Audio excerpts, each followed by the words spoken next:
okuragurira n'okukyebera amatu birebire byabusha kandi bitebeekanisibwa aba Rotary Club of Hoima Kitara kandi okubiira hari Azure Health Center ya Kana omu rurembo rwa Hoima. Balo bigamba nti ebireeta obutawulira mu baana 60% tusobola obikolako ne tubijjawo, preventable causes 60%. So bwe tubanga tuyize ku bw'obutawulira, we can reduce tukendezaako impact y'obutawulira 60% bwe tubanga tubikozeeko.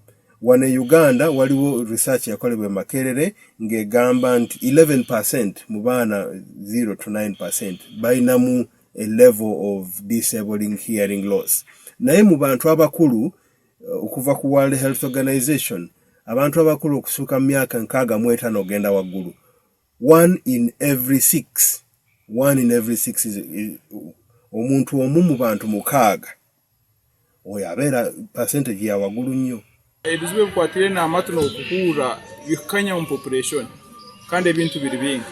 Accidents abakayikuru bakukura ubona okukura nako nkutarabanizibwa kandi tuinemu n'abantu abakukura omu byoma ebikukura noise oba etoko abamu bakukura batine hearing aids ebyo byona bikurugamu okunanka amatu kandi n'amatu agito obumu abamu tubagakirininga kurungi.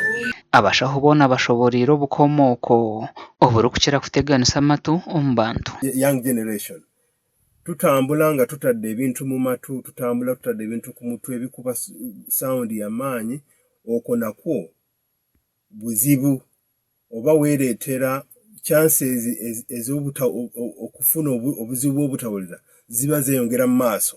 Ekyo bakiyita noise induced. Oyinza okwereetera lw'obutawulira nga sound eyite mu earphones and headphones egenda netta obu hair cells ez'omunda then oba nga towulira.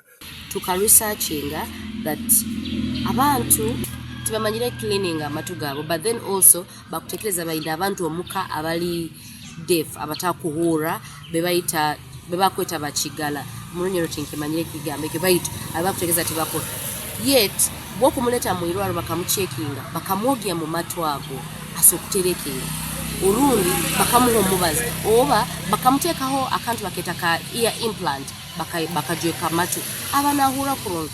Tugambireho na bamwe abatungira obujanjabi. Okumuko tukubaire kutakulira since kuruga buto kyonka bangambire ekizibu nambere kibaire nikiruga, so bagamba bajja kwongera kunkoraho review then betegereze kyenyini then barone kiyo kunkoa terera abantu abandi abanyakuliyo burabone ekizibu n'amaturundi namuna abaana mubafuyeho bangi. You see nk'abaana kiba kizibu muno obundi n'olemererwa kumanya iwe akura otakumanya ngo inekizibu kyamatu, but the moment you detecting omwana gambe kyokurora mu bano n'olenga okumweta okarora atali sensitive, what you do, this is the time. Ekitongole ky'ebyamagara omunsi yona ekya World Health Organization nikigira ngu okureeberera abantu batarikuhurira kurungi nikitwara biliyoni 15 za dola buri mwaka omunsi yona. Kasha kwa Ambrose Nwagaba Katoto.